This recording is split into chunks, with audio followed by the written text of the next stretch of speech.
தேவனின் திட்டம் நம் திட்டத்தை விட உயர்ந்தது. அது எப்படி என்று யோசிக்கிறீங்களா? ஏசாயா 55ஆம் அதிகாரம் 8ஆம் வசனம் சொல்கிறது, என் நினைவுகள் உங்கள் நினைவுகள் அல்ல, உங்கள் வழிகள் என் வழிகளும் அல்ல.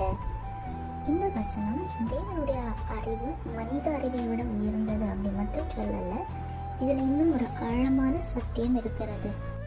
மனிதனுடைய விருப்பம் என்னவென்றால் எப்போதும் தேவன் தன் விருப்பத்தின்படி செயல்பட வேண்டும் என்பதே அவன் எதிர்பார்க்கிறான். ஆனால் தேவன் நம் விருப்பங்களை நிறைவேற்ற வரவில்லை, அவருடைய சித்தத்தை நம்மில் நிறைவேற்ற வந்திருக்கிறார். யோசேப்பு அடிமையாக விற்கப்பட்ட போது அது தோல்வி என்று தோன்றியது. அதே போல தாவீது குகையில் ஒளிந்திருந்த போது அது கைவிடப்பட்ட நிலை என்று தோன்றியது. அதேபோல் சிலுவையில் இயேசு தொங்கிய போதும் அது தோல்வியின் உச்சம் என்று நமக்கு தோன்றியது.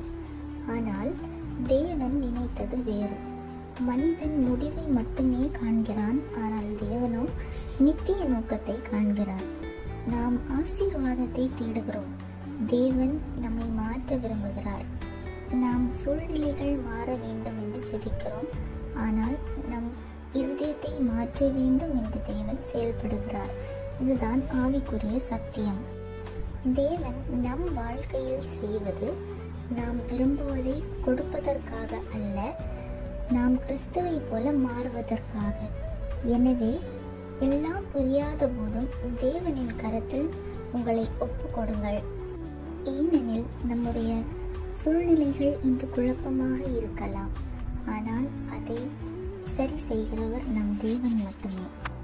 இந்த வார்த்தைகள் மூலம் கர்த்தர் உங்களை ஆசீர்வதிப்பாராக. ஆமீன்.